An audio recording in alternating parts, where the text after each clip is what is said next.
अब software testing के question answers देखते हैं वाइवा इंटरव्यू में पूछे जाने वाले। तो सबसे पहले आ सकता है, can you explain the PDCA cycle and where testing fits in. पहले तो आपको PDCA साइकिल पता होना चाहिए और ये बताना चाहिए आपको कि टेस्टिंग में ये कहाँ फिट होता है। तो सॉफ्टवेयर टेस्टिंग एक इम्पॉर्टेंट पार्ट है सॉफ्टवेयर डेवलपमेंट प्रोसेस का, और नॉर्मल सॉफ्टवेयर डेवलपमेंट में वैसे 4 इम्पॉर्टेंट स्टेप होते हैं और उनको हम कहते हैं PDCA, plan, do, check and act. जैसे plan, do, check and act, again plan, do, check and act, इस तरीके से चलता रहता है। तो हम ये 4 स्टेप अगर हम देखें तो प्लान करना मतलब आप गोल एक प्लान करेंगे, पहले तो डिफाइन करेंगे गोल को और फिर प्लान करेंगे कि किस तरीके से इस गोल को अचीव किया जाए। और डू एग्जीक्यूट का मतलब ये होता है कि जो प्लान आपने बनाया है प्लान स्टेज में, उसको आपको एग्जीक्यूट करना है इस फेज में, मतलब उसी प्लान के हिसाब से एग्जीक्यूशन चलना है। फिर चेक करना है, चेक टेस्ट। तो चेक ये करना है कि आप प्लान के अकॉर्डिंग चल रहे हैं कि नहीं चल रहे, और आप डिजायर्ड रिजल्ट आपको मिल रहे हैं कि नहीं मिल रहे। और एक्ट का मतलब ये होता है कि चेक साइकिल में अगर if any issue is there, कुछ इशू है चेक साइकिल में, तो हम अप्रोप्रिएट एक्शन लेंगे और उसको अपने प्लान को रिवाइज करेंगे। तो देखिएगा मैंने जो आपको सर्कल दिखाया था उसमें आप एक्ट के बाद दोबारा प्लान पे पहुंच जाते हैं। तो डेवलपर्स और जो स्टेक होल्डर्स हैं, स्टेक होल्डर्स यानी जिनका इसमें रोल है, जो यूज करेंगे या जो पार्टी है आपके सॉफ्टवेयर डेवलपमेंट में, उसमें वो प्लानिंग और बिल्डिंग कर लेते हैं। तो टेस्टर क्या कर सकते हैं, टेस्टर जो है वो चेक करते हैं, उस चेक पार्ट में होते हैं। इसका मतलब सॉफ्टवेयर टेस्टिंग कहाँ फिट होती है, चेक पार्ट में, PDCA साइकिल के। आपसे पूछा जा सकता है कि ब्लैक बॉक्स, व्हाइट बॉक्स और ग्रे बॉक्स टेस्टिंग में क्या अंतर है। ब्लैक बॉक्स टेस्टिंग मतलब ये होता है कि आप पूरी तरीके से रिक्वायरमेंट और स्पेसिफिकेशन के ऊपर आधारित आप टेस्टिंग कर रहे हैं। ब्लैक बॉक्स टेस्टिंग में आपको जरूरी नहीं होता है कि अंदर इंटरनल पाथ या स्ट्रक्चर या इम्प्लीमेंटेशन ऑफ सॉफ्टवेयर का के बारे में पता हो। और व्हाइट बॉक्स का मतलब ये होता है कि आपको पूरा अंदर का पता हो कि इंटरनल पाथ कैसे हैं, कोड का स्ट्रक्चर क्या है, इम्प्लीमेंटेशन किस तरीके से किया गया है सॉफ्टवेयर का। और व्हाइट बॉक्स टेस्टिंग जो है वो, उसमें आपको प्रोग्रामिंग स्किल की बहुत आवश्यकता होती है क्योंकि अंदर की सारी चीज़ें आपको देखनी है। एक और टाइप की ग्रे बॉक्स टेस्टिंग होती है, जो टेस्टिंग होती है बहुत कम यूज़ होती है, लेकिन इसके बारे में बता देता हूँ मैं। ब्लैक बॉक्स टेस्टिंग में क्या होता है, ये ग्रे बॉक्स टेस्टिंग में क्या होता है, ये आप क्या करते हैं कि जो बॉक्स है यानी जो ब्लैक बॉक्स है उसको थोड़ा खोलते हैं और देखते हैं, यानी कि आप अंडरस्टैंड करते हैं जो किस तरीके से इम्प्लीमेंट किया हुआ है उतना ही तक, just long enough to understand how it has been implemented, किस तरीके से इम्प्लीमेंट किया गया उस तरीके से आप बॉक्स को खोलते हैं, यानी कि व्हाइट बॉक्स टेस्टिंग करते हैं। उतना खोलते हैं जितने की जरूरत है, उसके बाद आप सीधा उस बॉक्स को बंद करके आप सीधा अपने ब्लैक बॉक्स टेस्टिंग में चले जाते हैं, इसे हम ग्रे बॉक्स टेस्टिंग कहते हैं। आप टेस्टर ब्लैक बॉक्स, अगर कोई अकाउंटिंग एप्लीकेशन ले लें आप, तो टेस्टर क्या करेगा, ब्लैक बॉक्स टेस्टिंग करेगा। उसके लिए अकाउंटिंग एप्लीकेशन ऐसे दिख रहा है बंद डब्बे की तरह, और रिजल्ट आएगा। जबकि व्हाइट बॉक्स के लिए टेस्टर को टेस्ट डेटाबेस भी दिख रहा है, test web forms, test source code, सारी चीज़ों को टेस्ट करेगा, तब रिजल्ट आएगा। अब जो फिगर मैंने आपको दिखाया वो व्यू था, किस तरीके से दोनों टाइप के टेस्टर को दिखाई देगा। और ब्लैक बॉक्स टेस्टर जो है पूरी तरीके से अकाउंटिंग एप्लीकेशन को देखेंगे, जबकि व्हाइट बॉक्स टेस्टर क्या करेंगे, वो पूरी तरीके से इंटरनल स्ट्रक्चर में चले जाएंगे एप्लीकेशन के। और बहुत सारे जो सिनेरियोज हैं उसमें व्हाइट बॉक्स टेस्टिंग ये डेवलपर ही करते हैं क्योंकि उनको इंटरनल्स पता होती है। और ब्लैक बॉक्स टेस्टिंग जो है वो पूरी फंक्शनलिटी चेक करनी होती है आपको एप्लीकेशन की। और व्हाइट बॉक्स टेस्टिंग में कोई इसमें code reviews, view architecture, bad practices, code review, bad code practices और कंपोनेंट लेवल टेस्टिंग, यानी कि यहाँ पर तो पूरी ओवरऑल एरर देखे जाएंगे कि भाई आपकी कोई फंक्शनलिटी इम्प्लीमेंट हुई कि नहीं हुई है, कोई आपकी बाउंड्री वैल्यू एनालिसिस होती है, इसमें आपकी इक्विवेलेंस पार्टीशनिंग होती है। ये 2 टाइप की ब्लैक बॉक्स टेस्टिंग है। अब व्हाइट बॉक्स टेस्टिंग में आप कोड रिव्यूज पे जाते हैं, आर्किटेक्चर देखते हैं, कोई बैड कोड प्रैक्टिस होती है उसको हटाते हैं और कंपोनेंट लेवल टेस्टिंग करते हैं। यूजेबिलिटी टेस्टिंग क्या होती है? यूजेबिलिटी टेस्टिंग मतलब ये होता है कि एंड कस्टमर को आप बोलते हैं कि देखिए साहब ये आपके सामने प्रोजेक्ट है, इसको चेक करिए। तो यूजर का परसेप्शन और उसका टाइम लीनेस देखते हैं। फर्स्ट सबसे बढ़िया क्या है कि आप प्रोटोटाइप बना लें या मॉकअप सॉफ्टवेयर बना लें और वो उसको इनिशियल स्टेजेस में वो दिखा दें। तो कस्टमर को अगर प्रोटोटाइप दिखाते हैं स्टार्टिंग में, तो आपको पता चल जाएगा कि क्या चीज़ मिस हो रही है यूजर पॉइंट ऑफ व्यू से। जैसे यूजेबिलिटी टेस्टिंग है, इसमें प्रोटोटाइप या मॉकअप बनाते हैं, वो उसको चेक करता है।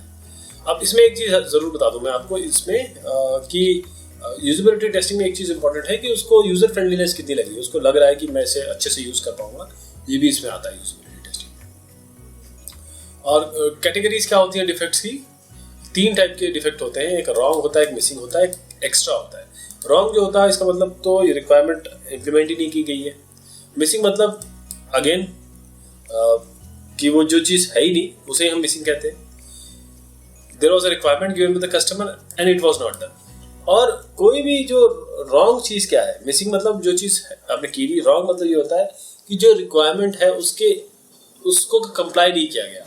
तो अगर कम आपने किया है, कम जैसे 10 रिक्वायरमेंट है, 9 ही कंप्लीट की है, तो एक जो है वो मिसिंग डिफेक्ट में आ जाएगी। और आपने अगर एक्स्ट्रा कर दिया, 10 की जगह 11 करके दे दिया, तो वो एक्स्ट्रा में आ जाएगी। वो यहाँ पर बताया गया है कि वेरिएंस जो है, स्पेसिफिकेशन से वेरिएंस, उसको हम इसी कैटेगरी रखेंगे, एरर की कैटेगरी में, या रॉन्ग एक्स्ट्रा है ना, जैसे एक एक्स्ट्रा 2-3 एक्स्ट्रा करके दे दिए, तो ये इसी कैटेगरी में आएगी। ये मतलब आपने कुछ गलती की है। गलती क्यों? क्योंकि वेरिएंस हो रहा है। स्पेसिफिकेशन जो बोली थी 10 करने बोला, आपने 11 कर दिया, जबकि इसको ऐसा नहीं है। इसको आप इसको कंसिडर कर लेंगे, है तो ये डिफेक्ट ही, लेकिन इसको कंसिडर कर लेंगे। अगर हो सकता है कि यूजर ने कोई आपको सॉफ्टवेयर बनाने की दिया, उसने आपसे कहा कि देखिए मुझे तो ये चाहिए, वो अगर भूल गया है कि मेरे को रिपोर्ट जनरेशन भी करना है, कुछ प्रिंटिंग वाली फैसिलिटी भी वो भूल गया और आपने करके दे दी, तो कोई गलत नहीं है, लेकिन वो डिफेक्ट की कैटेगरी में नहीं आता है, ध्यान रखिएगा। और आप कैसे डिफाइन करेंगे टेस्टिंग पॉलिसी को? तो देखिएगा, इसका मैं आपको ओवरऑल वो बनाता हूँ। सबसे पहले आपको डेफिनेशन लिखनी पड़ेगी। डेफिनेशन की टेस्टिंग कैसे होनी है, क्या, हाउ टू अचीव, डेफिनेशन के बाद किस तरीके से उसको अचीव करेंगे, फिर इवेलुएट करेंगे, फिर स्टैंडर्ड्स देखेंगे। ये आपका डेफिनेशन होगा टेस्टिंग पॉलिसी का। तो डेफिनेशन में मतलब ये होता है कि सबसे पहले डिफाइन करना पड़ता है यूनिक डेफिनेशन टेस्टिंग की, तो ताकि सारे के सारे लोग समझ जाए कि कैसे टेस्टिंग होगी, क्या टेस्टिंग होगी, तब सब लोग एक लेवल पे आ जाए। उसके बाद हाउ टू अचीव, इस ऑब्जेक्टिव को अचीव करने के लिए क्या करना पड़ेगा। कोई टेस्टिंग कमेटी होगी, कोई कंपल्सरी टेस्ट प्लान्स होंगे, और जो आपको एग्जीक्यूट करने होंगे, ये सारी चीज़ उसमें दर्ज होंगी। फिर इवेल्युएट करना कि एक बार जब टेस्टिंग एक प्रोजेक्ट में आ गई, तो क्या टेस्टिंग सही हुई कि नहीं, और टेस्टिंग कैसे मेजर करेंगे कि अच्छी हुई कि नहीं हुई। तो उसके लिए हम मैट्रिक्स और डिफेक्ट्स पर फेस कर सकते हैं, पर प्रोग्रामर, इस तरीके से हमको डिफाइन करना पड़ेगा कि हम किस तरीके से इवेल्युएट करेंगे लास्ट में कि टेस्टिंग हुई कि नहीं। टेस्टिंग हो गई चलेगी बाद में, लेकिन अब देखिए मैं इसमें एक नंबर भी बताऊंगा आपको। ये भी देखना है ना कि भाई आप टेस्टिंग में कुछ वैल्यू ऐड किए कि नहीं प्रोजेक्ट में, ये भी तो देखना है। जैसे अब स्टैंडर्ड्स के बारे में बात करेंगे, इसके बाद जब स्टैंडर्ड्स आता है, स्टैंडर्ड ये है कि कौन सा स्टैंडर्ड आपने लिया कि भाई टेस्टिंग सही हुई कि नहीं। जैसे मैं एग्जांपल देता हूँ, जैसे मैं बोला था ना, नंबर बोलूँगा मैं आपको। नंबर ये है कि अगर मान लीजिए किलो लाइन ऑफ कोड, मतलब 1000 लाइन ऑफ कोड में अगर 20 डिफेक्ट निकल के आते हैं, तब हम बोलेंगे कि ये बिलो है, बिलो पार है आपका, आप जाइए कोड रिव्यू करिए। और बोल देंगे अगर ये 5 तक या 3 तक या 2 तक निकलते हैं तो ठीक है, ऐसा हम मान सकते हैं। लेकिन ये एक सब्जेक्टिव है, कितना क्रिटिकल प्रोजेक्ट है आपका और किस लेवल पे आप है टेस्टिंग के, किस बेसिस पे एक्सेप्टेंस प्लान बनाए जाते हैं। आप देखिएगा, मैं पूरा डायग्राम भी दिखा देता हूँ आपको। इसमें क्या होता है कि ये देखिए, इसमें क्या होगा कि जो एक्सेप्टेंस प्लान बनाए जाते हैं उसमें रिक्वायरमेंट डॉक्यूमेंट आता है, उसमें प्रोजेक्ट प्लान आता है, उसमें इनपुट फ्रॉम कस्टमर आता है, यूजर मैनुअल, सबको मिला के आप एक्सेप्टेंस टेस्ट प्लान बनाएंगे। कॉन्फ़िगरेशन मैनेजमेंट पूछा जाएगा तो क्या बोलेंगे?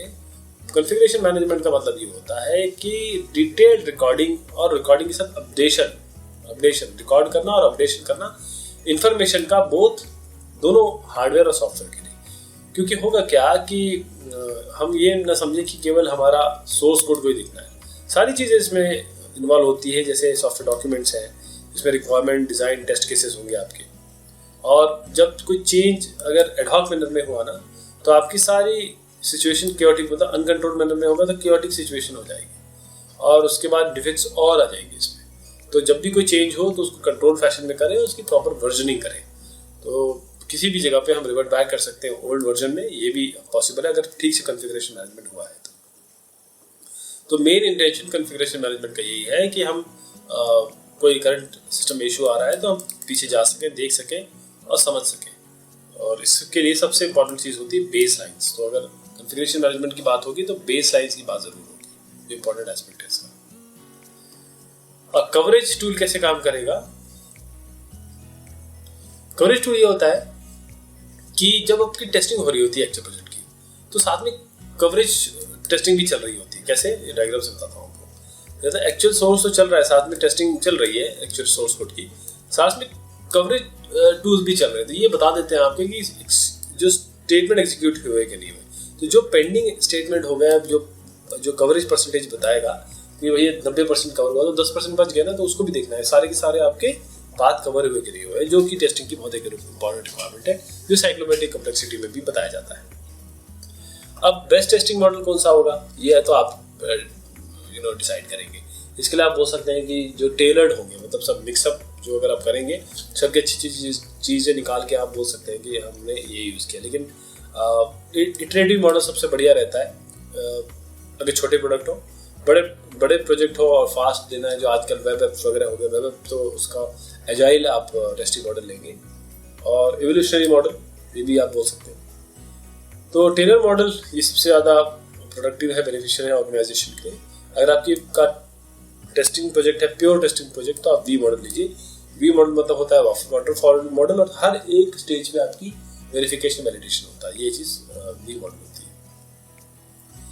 अब डिफरेंस क्या है डिफेक्ट और फेलियर में, ये भी डायग्राम से बताता हूँ। अगर डिफेक्ट है और वो कस्टमर तक पहुंच गया तो हम इसे फेलियर बोलते हैं, कस्टमर तक नहीं पहुंचा तो हम उसको बोलते हैं डिफेक्ट। कस्टमर के पे जाने से पहले उसे दूर निकाल दिया, उसको ठीक कर लिया गया, तो वो डिफेक्ट होता है।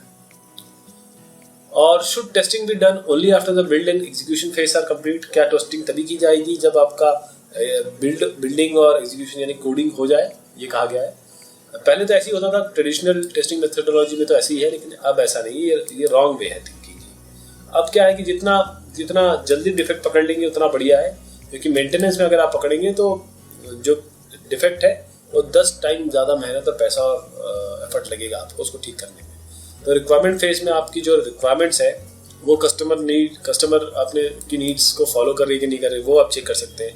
डिज़ाइन फेज में आप डिज़ाइन डॉक्यूमेंट को चेक कर सकते हैं कि सारी रिक्वायरमेंट पूरी हो रही है कि नहीं हो रही है। एक रफ फंक्शन डेटा भी बना सकते हैं हम इस जगह पे, और इस डिज़ाइन डॉक्यूमेंट को हम रिव्यू करेंगे आर्किटेक्चर और करेक्टनेस पर्सपेक्टिव के हिसाब से, ये भी ज़रूरी है। तो बिल्ड और एग्जीक्यूशन में हम यूनिट टेस्ट केसेस चला सकते हैं, जनरल फंक्शनल और जनरल स्ट्रक्चरल फंक्शनल डाटा भी देख सकते हैं। और फिर टेस्टिंग फेज जो ट्रेडिशनल वे है उसमें तो हम खैर सिस्टम टेस्ट रन कराएंगे ताकि कि देखने के लिए कि रिक्वायरमेंट्स पूरी हो रही है कि नहीं हो रही। और इंस्टॉलेशन में हम देखेंगे कि सिस्टम कंपैटिबल है कि नहीं, सॉफ्टवेयर जो है वो कंपैटिबल भी है कि नहीं उस रनिंग सिस्टम से, रनिंग एनवायरनमेंट से। सवाल आ सकता है कि are there more defects in the design phase और इन द कोडिंग फेज। देखिए, डिजाइन फेज जो होता है वो सबसे ज्यादा एरर प्रोन होता है, क्योंकि डिजाइन फेज ही वो चीज होती है जो आपके कोड, अगर आप डिजाइन अपना अच्छा किया है तो कोड आराम से लिख दिया जाएगा। कोड में तो केवल 20% समय लगता है। तो जो डिफेक्ट आते हैं वो आपके जरिए आते हैं आपके डिजाइन फेज में कि आपने पूरी रिक्वायरमेंट ही कंप्लीट नहीं की। दूसरा होता है बैड आर्किटेक्चर या टेक्निकल डिसीजन ठीक से नहीं लिए गए ताकि आगे डिफेक्ट पहुंच जाए। मान लीजिए आपने गाड़ी ली, चलाना शुरू किया और उसमें हवा कम है, तो आगे जाके वो तो या तो पंचर होगी या फिर आपको दिक्कत करेगी या फिर पेट्रोल बहुत ज़्यादा खर्च होगा आपका। तो ये जो बैड आर्किटेक्चर है, यानी हवा जो कम रखी है ना, वो आप उसके बारे में बात हो रही है। तो आपका बेस अगर सही होगा तभी आपकी कोडिंग अच्छी। कोडिंग तो डिपेंड पूरी तरीके से डिज़ाइन पे करती है। और यहाँ पर डिज़ाइन फेज में आप एग्जीक्यूशन, ये ड्राइव करता है एग्जीक्यूशन फेज को। तो यहाँ पर देखिएगा कि 60% एरर डिज़ाइन के समय आते हैं और केवल 40% आपका एरर जो है पूरे इसके तरफ आते हैं, कोडिंग की तरफ। तो ध्यान देखिएगा, आपकी अब कितने सारे एफर्ट लगाना पड़ेगा आपको डिज़ाइन से हटाने के लिए एरर्स को। आपसे पूछा जाता है कि what groups of teams can do software testing, कौन कौन से हो सकते हैं। इसमें बहुत सारे आंसर हो सकते हैं, कोई भी आ सकता है। तो हमारे इसमें देखिए, कोई आइसोलेटेड टीम हो सकती है, आप आउटसोर्स करते हैं अपना काम किसी को, यदि भी इसे चेक करके दीजिए। इनसाइड की कोई टेस्टिंग हो सकती है, आप बड़े ऑर्गेनाइजेशन में 1000-2000 लोग काम कर रहे होते हैं, तो 10 लोग होंगे केवल टेस्टिंग ही करेंगे। और डेवलपर ये खुद हो सकते हैं as a tester, quality assurance या क्वालिटी कंट्रोल टीम हो सकती है आपकी। अब सवाल पूछा जा सकता है कि what impacts rating have you used in your project, कौन कौन से इम्पैक्ट रेटिंग है। तो ये बहुत इंपॉर्टेंट सवाल है क्योंकि जब आप इम्पैक्ट रेटिंग की बात करते हैं तो बहुत कंफ्यूज हो जाता है आदमी कि क्या बोले, इसमें जवाब क्या दें।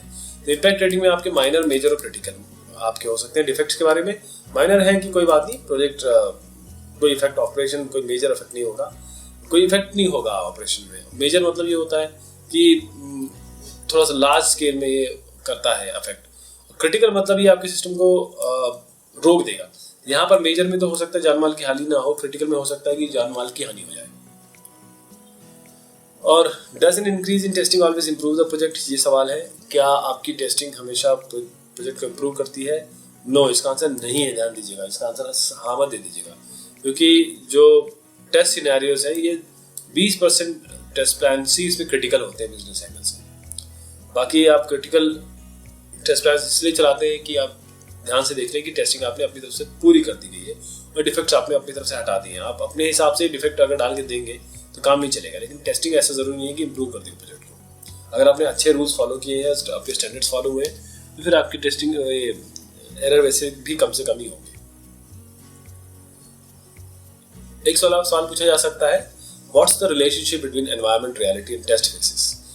तो एनवायरनमेंट रियलिटी ये बहुत इंपॉर्टेंट चीज़ है, क्योंकि आपका जो फाइनल चेक होना है वो एनवायरमेंटल टेस्ट में होना चाहिए। मैं उसको डायग्राम से बताता हूँ। डायग्राम में देखिए, ये आपका अलग अलग एनवायरमेंटल रियलिटी, ये टेस्टिंग फेज है। तो यूनिट में आपका 10% एनवायरमेंटल रियलिटी होगी, लेकिन जब आप आगे जाएंगे, जब एक्चुअल देखिए एक्सेप्टेंस में आपकी 40% हो गई, तो जब और आगे आप टेस्टिंग में जाएंगे, जब आप अल्फा बीटा और इस तरीके की टेस्टिंग करेंगे और फाइनल सिस्टम टेस्टिंग आपकी जो होगी, एक जिसे आप एक्सेप्ट अल्फा बीटा के बाद जो टेस्टिंग होती है, जो और भी टेस्टिंग होती है, देखिए छोटे मोटी टेस्टिंग होती है, मेन मेजर तो यही होती है एक्सेप्टेंस सिस्टम इंटीग्रेशन यूनिट। लेकिन जो मैं फाइनल टेस्टिंग बता रहा हूँ वहाँ पे आपको पूरा 100% चाहिए होता है। जैसे एक्सेप्टेंस में कम से कम 40% के ऊपर आपको चाहिए एनवायरमेंट रियलिटी, जिस एनवायरमेंट में एक्चुअली भी आपका सॉफ्टवेयर या प्रोडक्ट या एप्लीकेशन चल रहा है। अब आपसे सवाल पूछा जाता है कि what are different types of verification. तो वेरिफिकेशन और वैलिडेशन दो चीज़ होती है सॉफ्टवेयर टेस्टिंग में। वेरिफिकेशन जो होता है वो आपके डिज़ाइन के हिसाब से चेक किया जाता है, चेकिंग होती है। और वैलिडेशन ये होता है आपकी सॉफ्टवेयर रिक्वायरमेंट स्पेसिफिकेशन के हिसाब से चेकिंग होती है। तो वेरिफिकेशन में ये देखा जाता है कि are you building the right product right, मतलब क्या क्या सही बना रहे हो आप चीज़ें। और वैलिडेशन का मतलब ये है कि have you made the product right, यानी कि जो बोला गया था वही बना रहे हो, या फिर आपसे मांगा था खेत और आप खलिहान बना रहे हो। तो वेरिफिकेशन एक static type of software testing है, इसमें जो कोड है उसको एग्जीक्यूट नहीं किया जाता है। ये पूरी तरीके से आप कोड को देखते हैं। दो तरीके से होता है, वॉक थ्रू, आप किसी को बिठा देंगे और बोलेंगे देखिए साहब आइए और इसको देखिए, वॉक थ्रू करिए। दूसरा होता है कि ये थोड़ा सा अनप्लान्ड सा होता है और इसमें ऑथर बता देता है कलीग को अपने ऑब्जर्वेशन दीजिए, और वो बता देता है ये रिलेवेंट पॉइंट्स है, और इसको जो देखता है ऑब्जर्वेशन अपने बता देता है कि देखिए रिलेवेंट पॉइंट है, इस पर आप एक्शन ले लीजिए।